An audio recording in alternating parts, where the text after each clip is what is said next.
आपण जाणार आहोत गोवर्धन इको विलेजला. तर सकाळी 6 वाजता आम्ही स्टॉपवर पोचलो जिकडे बस येणार होती. पण इथे आता 6:45 व्हायला आले आहेत, पण अजून काही बसचा पत्ता नाही.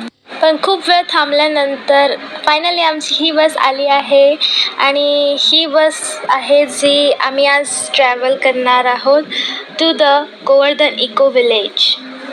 नंतर आम्ही गाडीत बसल्यावर मी थोडी शूटिंग केली की आम्ही बसल्यात आणि तशीच गाडी स्टार्ट झाली. सगळे सर वगैरे व्हिडिओ करायला लागले. तर हा मला व्हिडिओ क्लिप भेटला आहे त्यांच्याकडनं. आणि स्टार्टिंगला बोर होत होतं, पण नंतर मग बघा तुम्ही किती मजा केली आम्ही. आफ्टर सम टाईम आम्ही तिकडे पोचलेलो आणि फर्स्ट आम्हाला वाटलं की ही जी जागा नाही आहे, म्हणजे माझी दीदी बोलत होती की ही ती जागा नाही आहे. मग नंतर आम्ही जेव्हा बघितलं, म्हणजे आम्ही पहिला आलेले एकदा तेव्हा आम्ही दुसऱ्या गेटवरनं आलेली आणि आता आलेले तेव्हा हा अजून एक गेट होता. तर आम्ही कन्फ्यूज झाले की नक्की हेच गोवर्धन इको विलेज आहे ना. पण नंतर मग थोड्या पुढे गेल्यावर आम्हाला समजलं की हे जे 2 गेट होते त्याच्या पहिल्या गेटवरनं आम्ही आलेले आणि हा दुसरा गेट होता.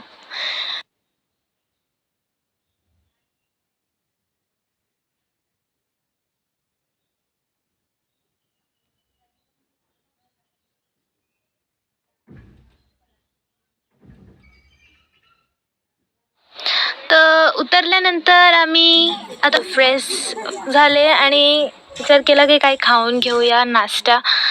तिकडे सरांनी सांगितलेलं की एक खिचडी खूप चांगली भेटते, तुम्ही खाऊ शकता. तर आम्ही खिचडी ट्राय केली होती. खरं तर सरांनी 2 ऑप्शन दिलेले की तिकडे काउंटर आहे जो प्रसाद असतो मंदिरातला आणि त्याच्या समोरच एक कॅफेन आहे. तिकडे लंच, ब्रेकफास्ट, डिनर वगैरे सगळं भेटत होतं. फक्त असं वडापाव, इडली, डोसा वगैरे सगळे आयटम होतं. तर आम्ही विचार केला की नाही, खिचडी खायची, बघूया जरा ह्या खिचडीचा टेस्ट.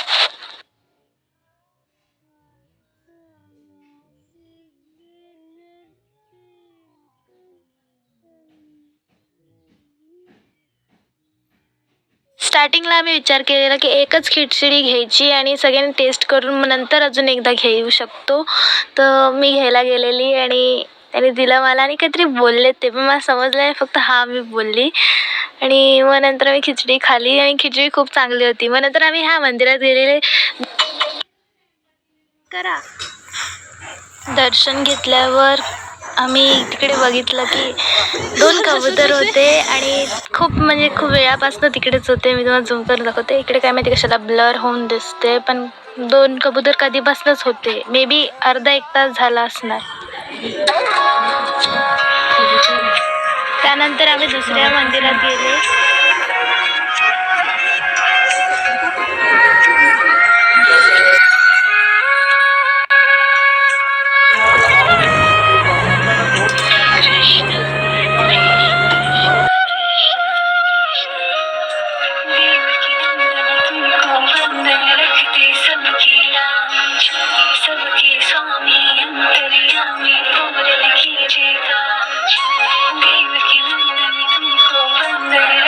तर आम्ही अजून एक मोठ्या मंदिरात जाणार होते. तिकडे मी ट्राय करत होते व्हिडिओ बनवायला, पण पाठी सर होते. मी कसा हा व्हिडिओ बनवला. आणि मग नंतर आम्ही ह्या मंदिरात जाणार आहोत.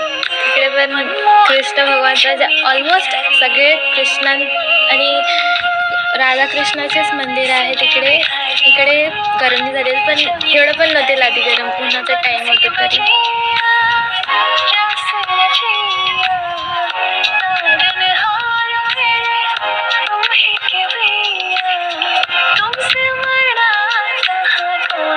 दर्शन घेतल्यावर आम्ही इकडे सगळे फोटो शूटिंग करायला लागलेले. सर सगळ्यांचे फोटो काढत होते आणि मी पण इकडे शूटिंग करून घेतले, कारण इकडे सीन खूप चांगला होता. तर त्याच्यानंतर आम्ही निघाले आतमध्ये जायला, जिकडे सगळं आहे, यमुना नदी, कृष्ण कुठे जन्म आला, हे सगळं होतं तिकडे. नंतर मॅप होता ज्याच्यात आम्हाला समजलं होतं की कोणतं काय कुठे होतं. हे स्टार्टिंग होतं. जसंच आम्ही गेटवर आतमध्ये एंट्री घेतली, पण इकडे कन्स्ट्रक्शन चाललेलं म्हणून इकडे जायला मनाई होतं. तसं तुम्ही बघू शकता, इकडे रस्ती बांधलेली आहे आणि मग आम्ही पुढे निघून गेले. फर्स्ट टाइम आलेलं तेव्हा हा खुल्लं होतं, कारण आम्ही अर्धे जागा नव्हते फिरले आणि सर बोलले आता आम्ही तिकडे जाणार आहोत, बघा तिकडे सर वगैरे आहेत, तिकडे जाणार होते. आणि तिकडे मग कोण कोण होते त्यांनी आम्हाला इन्स्ट्रक्शन्स दिलेले सगळे काय काय करायचं.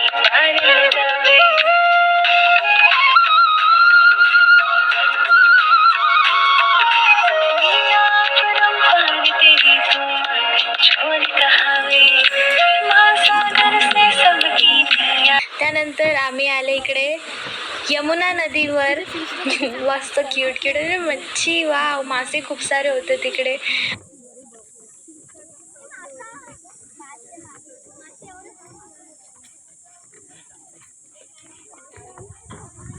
ओ हो हो हो, धक्का नको देऊ.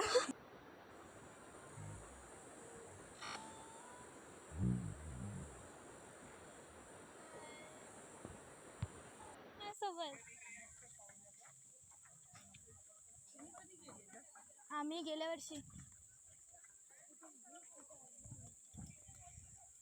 नंतर आम्ही इथे आले आणि इकडे फोटो शूटिंगची स्पॉट जर बघायला गेले ना तर खूप चांगलं होतं.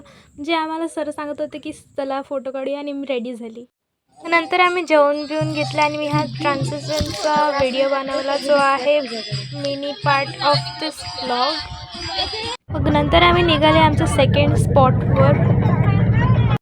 इथे यायला जास्त टाईम नाही लागला आणि हे आहे गोवर्धन स्किल सेंटर.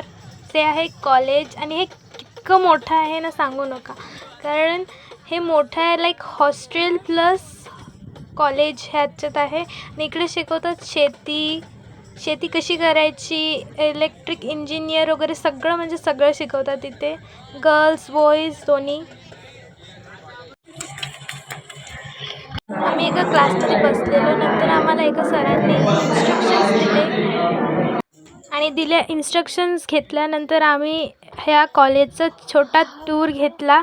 आणि लिटरली हे कॉलेज पूर्णपणे प्रॅक्टिकलने आणि क्रिएटिव्हिटीने भरलेलं आहे. मला म्हणजे खूपच आवडलं हे कॉलेज.